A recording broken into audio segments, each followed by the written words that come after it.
चारों तरफ हरियाली तीज का रंगीन माहौल था। महिलाएं सज संवर कर एक दूसरे के साथ शॉपिंग पर जा रही थीं। सुलोचना देवी का उदास चेहरा देखकर उनकी बहू नेहा कुछ ऐसा करती है जिससे सुलोचना देवी की तीज यादगार बन जाती है।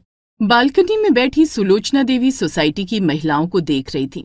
आज सोसाइटी में हरियाली तीज को लेकर तैयारियां चल रही हैं। महिलाएं दुल्हन की तरह सज कर नाच रही हैं, झूला झूल रही हैं।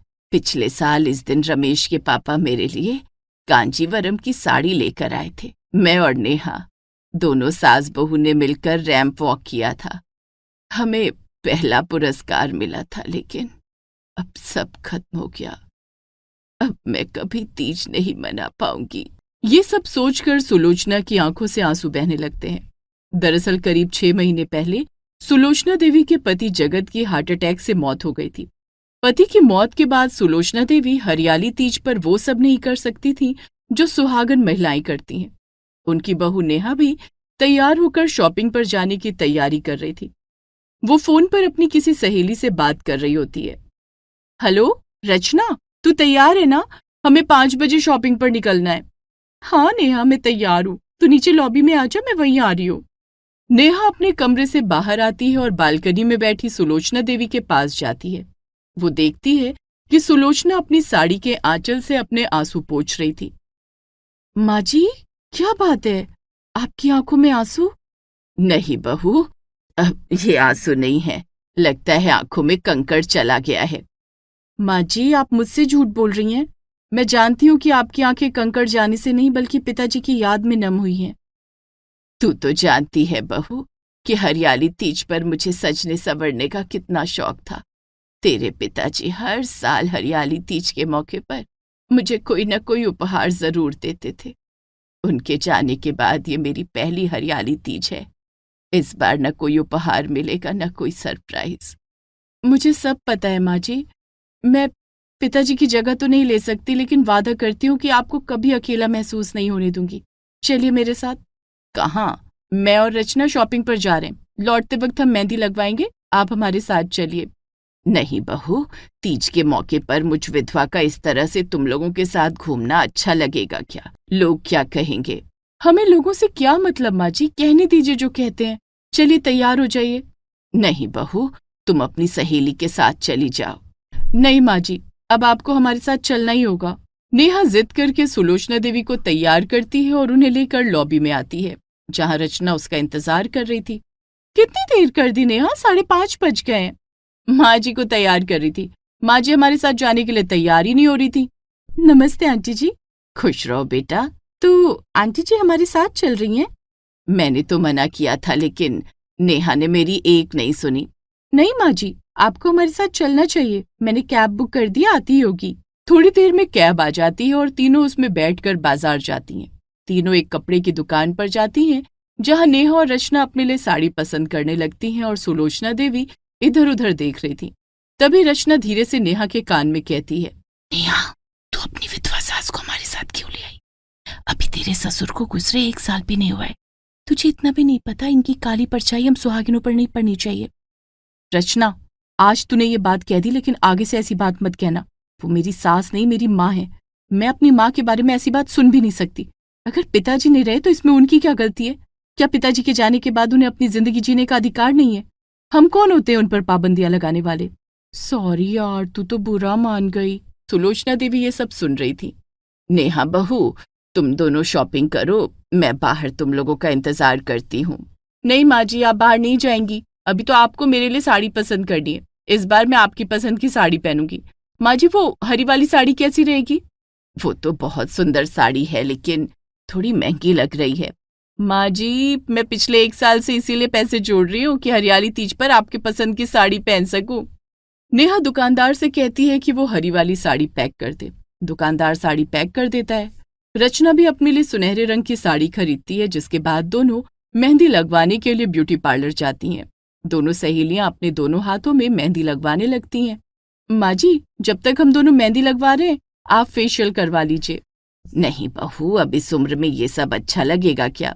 माँ जी, कौन कहता है कि बड़ी उम्र में फेशियल नहीं करवा सकते? बल्कि फेशियल तो बड़ी उम्र में ही करवाना चाहिए। नेहा ब्यूटी पार्लर वाली से कहकर सुलोचना देवी का फेशियल करवाती है। इस तरह से सुलोचना देवी बोर होने से बच जाती हैं और उनका टाइम भी पास हो जाता है। इन सब के बाद तीनों घर वापस आ जाती हैं। दूसरे दिन हरियाली तीज थी।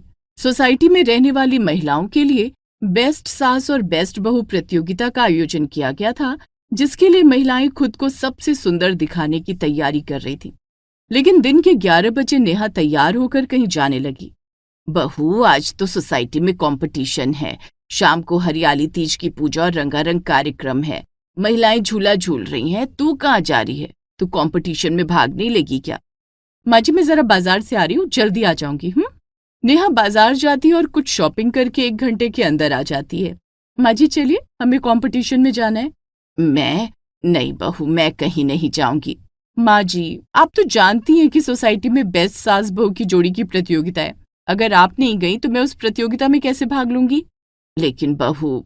लेकिन वेकिन कुछ नहीं माँ जी, ये साड़ी पहन लीजिए। बहू, ये हरी वाली साड़ी तो तूने अपने लिए ली थी ना?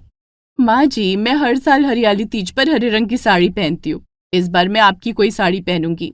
लेकिन बहू, मैं ठहरी एक विधवा, मेरी साड़ी तू कैसे पहन सकती है? क्यों नहीं पहन सकती? जब आपका बेटा मेरा पति है, आपका घर मेरा घर है, तो आपकी साड़ी पहनने में क्या दिक्कत है? अब चलिए जल्दी से अपनी लाल रंग वाली साड़ी दीजिए जो आपने पिछली तीज पर पहनी थी। सुलोचना अपनी अलमारी खोलकर नेहा को अपनी साड़ी देती है, जिसके बाद दोनों सास बहू कपड़े पहनकर तैयार हो जाती हैं।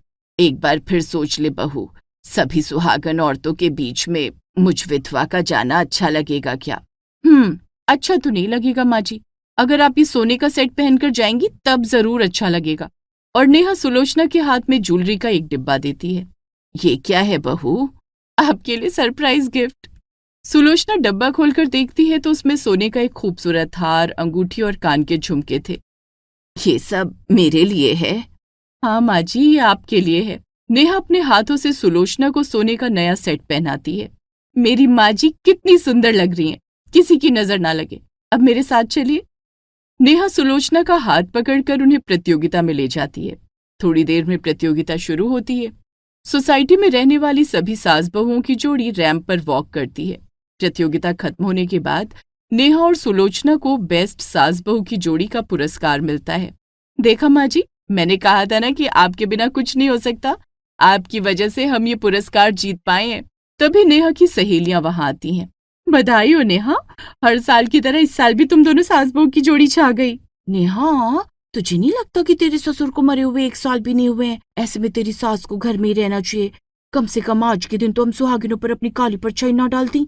विशाखा, मेरी सास की परछाई काली नहीं है, लेकिन तेरा दिल जरूर काला है। तू एक महिला होकर दूसरी महिला का दुख दर्द नहीं समझ सकती तो तेरा महिला होना बेकार है। बेकार है ये सब तीज त्योहार। मेरी सास मेरी माँ जैसी है और माँ की परछाई कभी काली नहीं होती। माँ तो हमेशा हमें आशीर्वाद देती हैं। ऐसा कहकर नेहा सुलोचना के पैर छूकर उसका आशीर्वाद लेती है। सदा सुहागन रहो बहू। नेहा की सहेलियां सुलोचना से माफी मांगती हैं। हमें माफ कर दीजिए आंटी जी, हमसे गलती हो गई। गलती तो इंसान से ही होती है बेटा। अगर तुमने अपनी गलती मान ली तो वो गलती वहीं खत्म हो जाती है। नेहा बहू, तुम अपनी सहेलियों के साथ एंजॉय करो, मैं घर जा रही हूँ। अभी नहीं माँ जी, अभी तो हम दोनों झूला झूलेंगे। नेहा, नहीं नेहा बहू, मेरा झूला झूलने का बिल्कुल मन नहीं है। माँ जी, अगर आप झूला नहीं झूलेंगी तो मैं भी झूला नहीं झूलूंगी। नेहा सुलोचना को झूले के पास लेकर जाती है और दोनों साथ बैठकर झूला झूलती हैं। हरियाली तीज के हर मूवमेंट को नेहा अपने कैमरे में कैद कर लेती है। सारे कार्यक्रम खत्म होते होते शाम हो जाती है। सोसाइटी में हरियाली तीज की पूजा शुरू होने वाली थी। बहू, अब तो जाने दे मुझे। नहीं माँ जी, मैंने वादा किया था कि आपको अकेला नहीं छोड़ूंगी। आप मेरे साथ बैठकर तीज की कथा तो सुन ही सकती हैं। सुलोचना को अपनी बहू की बात माननी पड़ती है। पंडित जी तीज की कथा शुरू करते हैं। सभी महिलाएं कथा सुनने लगती हैं। नेहा सुलोचना के कंधे पर सर रखकर कथा सुनने लगती है। सुलोचना देवी प्यार से उसके सर पर हाथ फेरने लगती हैं। इस तरह से नेहा ने अपनी विधवा सास सुलोचना देवी के हरियाली तीज को यादगार बना दिया। पति के ना होने के बाद भी उन्हें उनकी कमी नहीं खलने दी। पूजा खत्म होने के बाद दोनों घर वापस आ जाती हैं। सुलोचना नेहा को गले से लगा लेती है। भगवान करे तेरे जैसी बहू सबको मिले, तू सदा खुश रहे। मेरा आशीर्वाद हमेशा तेरे साथ है बहू। जादुई लहंगा। आज हम आपको सुनाने जा रहे हैं जादुई लहंगे की एक ऐसी अनोखी कहानी जो आप लोगों ने पहले कभी ना सुनी और ना देखी होगी। जादुई लहंगा ना सिर्फ जादुई है, बल्कि वो गरीब और जरूरतमंदों की मदद भी करता है। तो चलिए देखते हैं कहानी जादुई लहंगा। बुधेलापुर गांव में नन्ही डॉली अपनी दादी के साथ रहती थी। डॉली और उसकी दादी का जीवन बहुत गरीबी में गुजर रहा था। एक बार गांव में बहुत भयानक बाढ़ आई थी, जिसमें डॉली के माता पिता लापता हो गए और फिर वो लौटकर कभी वापस नहीं आए। लेकिन इसे कुदरत का करिश्मा ही कहेंगे कि उस भयानक बाढ़ में भी डॉली और उसकी दादी की जान बच गई। माता पिता के खो जाने के बाद डॉली का उसकी दादी के अलावा और कोई सहारा न था। डॉली की दादी सुमंगला दूसरों के घरों में काम करती और उससे जो थोड़े बहुत पैसे मिलते थे, उससे डॉली और सुमंगला का गुजारा किसी तरह से चल रहा था। सुमंगला के पास एक बहुत पुरानी संदूक थी, जिसमें हमेशा ताला लगा रहता था, और डॉली बार बार सुमंगला से उस संदूक के बारे में पूछती। दादी, इस संदूक में क्या है? तुम कभी इसका ताला क्यों नहीं खोलती? डॉली, इस संदूक में जो कुछ भी है वो तेरे ही काम का है, लेकिन अभी नहीं। सही समय आने पर मैं इस संदूक का ताला खोल दूंगी। लेकिन सही समय कब आएगा दादी? जब तू बड़ी हो जाएगी तब। अभी तू बहुत छोटी है। धीरे धीरे समय बीतता गया और डॉली अब बड़ी हो गई थी। उसकी दादी सुमंगला बहुत बूढ़ी हो चली थी और बीमार रहने लगी थी।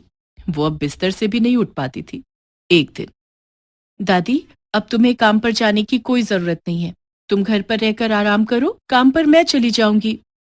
जरा रुक डॉली बेटी, मेरी बात सुन। मुझे लगता है कि मेरा अंत समय अब आ गया है। मुझे अब इस दुनिया से जाना होगा, लेकिन जाने से पहले मैं तुझे उस बंद संदूक का राज बताकर जाऊंगी। और सुमंगला डॉली को एक बहुत पुरानी चाबी देती है। ये उस संदूक की चाबी है।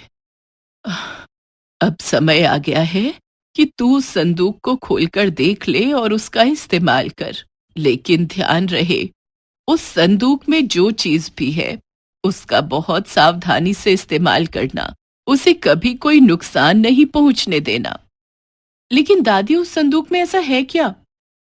लेकिन डॉली के सवाल का जवाब देने से पहले ही सुमंगला चल बसी। डॉली फूट फूट कर रोने लगी। डॉली ने जैसे तैसे अपनी दादी का अंतिम संस्कार किया। उसके बाद डॉली अपनी झोपड़ी में अकेली बैठी अपनी दादी की याद में आंसू बहा रही थी।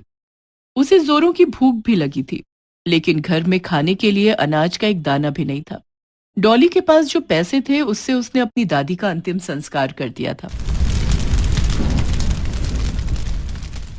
तभी डॉली का ध्यान उस संदूक पर गया जिसमें बरसों से ताला लगा हुआ था। आखिर उस संदूक में है क्या? खोल कर देखती हूँ, शायद उसमें रुपए पैसे होंगे जिससे मेरी गरीबी दूर हो जाएगी।